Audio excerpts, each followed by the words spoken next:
Excise സംഘത്തെ വെട്ടിച്ചു കടന്ന പ്രതി തൊട്ടു പിന്നാലെ പോലീസിന്റെ പിടിയിലായി. 15 കിലോ കഞ്ചാവുമായി വന്ന അടൂർ പഴകുളം സ്വദേശി ലൈജുവാണ് അറസ്റ്റിലായത്.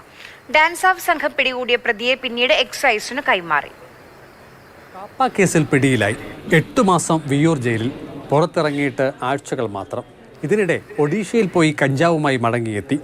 ഇന്നലെ രാത്രി പറന്തൽ റോഡിൽ വാഹന പരിശോധനയ്ക്കിടെയാണ് ലൈജു വന്ന ഇരുചക്ര വാഹനം എക്സൈസ് സംഘം തടഞ്ഞത്.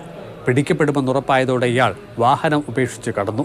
ഇരുചക്ര വാഹനത്തിൽ ബിഗ് ഷോപ്പറിനുള്ളിലാണ് കഞ്ചാവ് ഉണ്ടായിരുന്നത്. 1 കിലോ കഞ്ചാവിന് 3000 രൂപയാണ് ഒഡീഷയിലെ വിലയെന്ന് ലൈജു വെളിപ്പെടുത്തിയതായി എക്സൈസ് വിശദീകരിക്കുന്നു. 1 കിലോയ്ക്ക് 3000 രൂപ നിരക്കിലാണ് ഒറീസയിൽ നിന്ന് പ്രതി കഞ്ചാവ് വാങ്ങുന്നത്. ഇവിടെ കൊണ്ടുവരുമ്പോഴത്തേക്ക് ഹോൾസെയിലായിട്ടും റീറ്റെയിലായിട്ടും ലൈജു എന്ന പ്രതി കച്ചവടം നടത്തി വരുന്നുണ്ട്.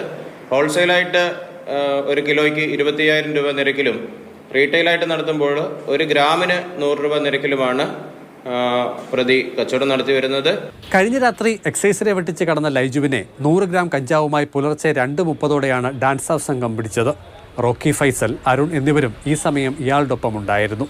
പോലീസിൽ നിന്നുള്ള വിവരത്തിന്റെ അടിസ്ഥാനത്തിൽ പന്തളം സ്റ്റേഷനിലെത്തി ലൈജുവിനെ എക്സൈസ് സംഘം കസ്റ്റഡിയിലെടുക്കുകയായിരുന്നു. 15 കിലോഗ്രാം കഞ്ചാവാണ് ഈ കേസിൽ ഞങ്ങൾ കണ്ടെടുത്തിരിക്കുന്നത്. ഈ കേസിൽ ലൈജുവിന്റെ അറസ്റ്റ് രേഖപ്പെടുത്തുകയായിരുന്നു. പുലർച്ചെ 2:30 കേസ് എക്സൈസ് അസിസ്റ്റന്റ് കമ്മീഷണർ അന്വേഷിക്കും. മുൻപും സമാന കേസിൽ പിടിയിലായിട്ടുള്ള ലൈജുവിന്റെ നാട്ടിലെ കണ്ണികളിലേക്കും അന്വേഷണം ഉണ്ടാകുമെന്നാണ് എക്സൈസ് സൂചിപ്പിക്കുന്നത്. മാതൃഭൂമി ന്യൂസ്, പത്തനംതിട്ട.